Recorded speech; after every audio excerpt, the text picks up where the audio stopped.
Nitekana umunezero ntangere vyo gusubira kubana namwe mwe banywanyi bakunzi bacu mubandanya mudukurikirana muherereye igino mu makungu ya kure. Mwese mudukurikirana muherereye ku mugabane w'Abanyamerika, badukurikira muherereye ku mugabane wa Banyaburaya, umugabane wa Aziya, muri ngaha ku mugabane wa Afrika mu bihugu bitandukanye, ibihugu nka Afrika y'Epfo, Afrika y'ubumanuko, muri Zambia, Mozambique, Kenya, Uganda, mu bihugu vy'ibibanyi mu buraruko mu Rwanda, uburengero muri Kongo, ubuseruko n'ubumanuko muri Tanzania, mudukurikirana muherereye ngaha mu gihugu cacu c'u Burundi, intara, amakomine, imitumba, ubucimbira, imisozi bigiye bitandukanye bivanye naho buri umwe wese adukurikirana aherereye. Mwese ndabahaye kaze. Fyonda subscribe niba ukoresha ururimi rw'icongereza canke niba ukoresha ururimi rw'igifaransa, fyonda sabone. Hamura cuja ngaha iburyo urafyonda no kwa kantu kameze nk'agakengeri, amakuru, ibiganiro dutoza umwanya ku mwanya bizoja bigushikira aho uzoba uherereye hose kw'isi.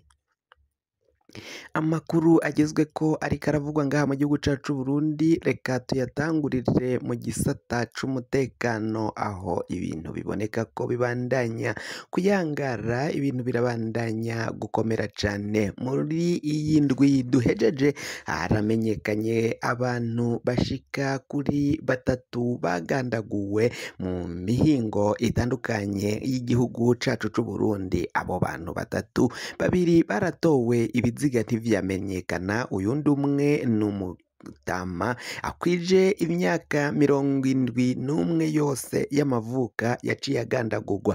Abamwegereye bakavuga ko uru rupfu rwoba rwaraturutse ku matati y'amatongo.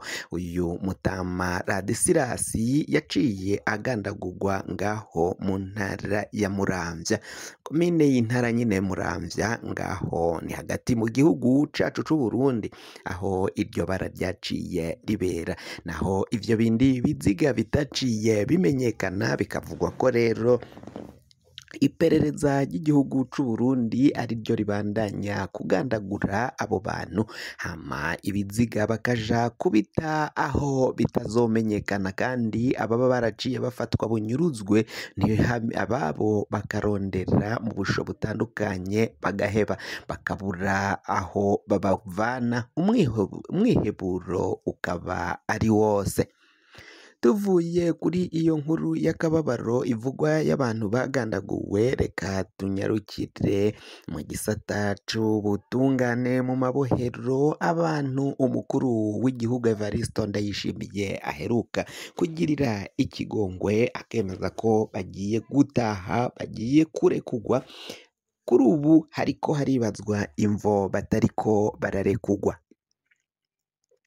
Umukuru w'iperereza General Ildefonse Habarurema, mbere n'umukuru w'igisirikare c'u Burundi General Prime Niyongabo, ngo boba bafisemwo akuboko canke ibinyegezwa mu gutuma abo bantu bagirirwa ikigongwe n'umukuru w'igihugu Evariste Ndayishimiye badaca barekugwa nk'uko amakuru abandanya kugenda abishikiriza.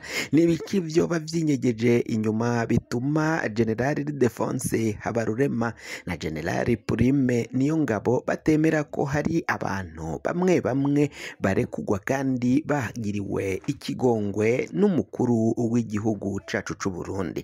Ibintu bikaba biboneka ko bibandanya gukomera, bibandanya kuba nabi cane muri buno butegetsi bwa CNDD FDD. Biboneka ko ubu butegetsi bufise ibinyegezwa vyinshi, ivyo binyegezwa vyose bikaba bishingiye ku kutumvikana no kunyinyurana ku vyemezo n'ingingo umukuru w'igihugu Evariste Ndayishimiye yama afata canke atorera umuti, hakaza ko rusahurira mu nduru aba bansumirinda bakabandanya batobera umukuru w'igihugu Evariste Ndayishimiye. Nawe yaraciye bivuga ko adafise imiyangayanga canke imiyabaga imufasha gutwara igihugu c'u Burundi nk'uko yaciye agenda bishikiriza.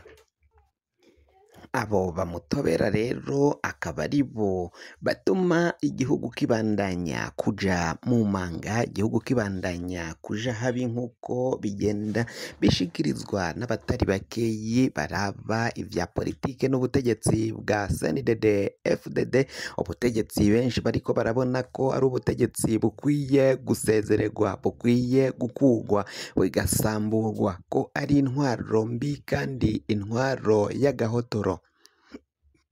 Ngabo basuma benshi banyegeje mu butegetsi bwa CNDD FDD nibo babandanya guhemuka, gukora amabi akomakomeye cane, amabi bakorera bakayagirira abene Burundi, imvukira ngaha mu gihugu c'u Burundi, abanyamahanga bagenda ngaha mu gihugu cacu c'u Burundi benshi bakaba baraciye bahagarika ingendo zabo bakorera no gutembera ngaha mu gihugu cacu c'u Burundi. Mu bijanye n'imiyoborere myiza ngaha muri Afurika, ikicaro ca mbere kiriko igihugu ca Seychelles murabizi ni ibigwa canke amazinga, izinga ribarizwa mu nyanja y'Abahindu, mu nyanja y'Abahindu niho iryo zinga ribarizwa. Iryo zinga rero kuri ubu ngubu birafatwa ko arico gihugu kirimwo demokarasi kurusumba ibindi. Igihugu cacu c'u Burundi cicaye mu cicaro kiri muri za 41 muri Afurika mu bihugu muri demokarasi, kirafise n'amanota 41 murantunga, ahubwo kirafise amanota 41 kw'ijana, kiri mu bihugu 50 muri Afurika, mu bihugu 50 mu cicaro ca 50 n'imisago, ngaho niho igihugu cacu cicaye. Ni mu gihe igihugu kiza hafi mu bihugu duturanye n'igihugu kibanyi c'u Rwanda mu buraruko, kiri mu cicaro ca 14 muri Afurika. Ikindi gihugu kigikurikira ni igihugu ca Tanzania. Igihugu ca Tanzania nico gikurikira u Rwanda, igihugu ca Kenya naco kigakurikira u Rwanda, nk'uko bigenda bivugwa mu bijanye na demokarasi. Uburundi rero buriyo kure cane, Uburundi n'igihugu ca Repubulika iharanira intwaro rusange ya Kongo. Kuri iyo raporo yaciye ija ahabona, ivyo bihugu biri inyuma cane mu bibanza bibi, biboneka ko intwaro demokarasi bavuga ko bagezeko ngaha mu gihugu cacu c'u Burundi atayihari, ata miyoborere myiza ihaboneka. Ni mu gihe kandi hamaze iminsi hagenda havugwa urukurukuru rwa kudeta yoba yari igiye gukorwa, aho bari batanguye kuzimya amatara ku kibuga c'indege ca Bujumbura. Uko kuzimya amatara ku kibuga c'indege ngo bikaba bisigura ikintu gikomeye, hakibazwa ukungene amatara ashobora kubura ku kibuga c'indege, indege zikashika zenda kugwa ku kibuga kururuka, akaba aribwo bazibwira ko canke zigatahura ko amatara ku kibuga cy'indege atayahari. Biraboneka ko hari vyinshi binyegezwa, hari vyinshi vyategurwa gukorwa. Mwarumvirize mu mezi yaheze ukungene RTNB, kibanza ca radio televiziyo vy'igihugu, vyari vyazungurutswe n'abasoda bakomeye cane, abakomando, kuko naho bari biketse ko ubutegetsi bushobora gutembagazwa, ubutegetsi bwa Evaristo Ndayishimiye. Ico gihe Evaristo Ndayishimiye yari yagiye mu gihugu ca Amerika, aho yari yitavyeyo inama, ariko haravuzwe ko yagomba gutembagazwa. Ico gihe baca baja gukingira ikibanza ca televiziyo na radiyo vy'igihugu RTNB. Bivugwa ko na General Prime Niyongabo yamaze iminsi ishika kuri 3 ari muri ico kibanza, biteguriye kugwana n'uwuriwe wese bari bateguye gutembagaza ubutegetsi. Si ivyo gusa kuko kandi mwarumvirije mu rubanza rwa General Alain Guillaume Bunyoni nawe yararezwe ko yaragirijwe ko yagomba gutembagaza ubutegetsi bwa Evaristo Ndayishimiye mu vyo aregwa navyo birimwo hamwe n'abo bareganwa. Ivyo rero vyose bikaboneka ko umwanya n'umwanya hari benshi bipfuza gutembagaza ubutegetsi bwa Evaristo Ndayishimiye bakamukura bivanye ko babona ko ingingo agenda afata ukungene ategeka igihugu bitajanye n'igihe. Kugira ngo amakuru mwene nk'aya aza gushikira wafyonda subscribe niba ukoresha ururimi rw'icongereza canke niba ukoresha ururimi rw'igifaransa urafyonda sabone, hama uraca uja ngaha iburyo urafyonda no kwa kantu kameze k'agakengeri. Amakuru, ibiganiro dutoza umwanya ku mwanya bizoja bigushikira aho uzoba uherereye hose kw'isi.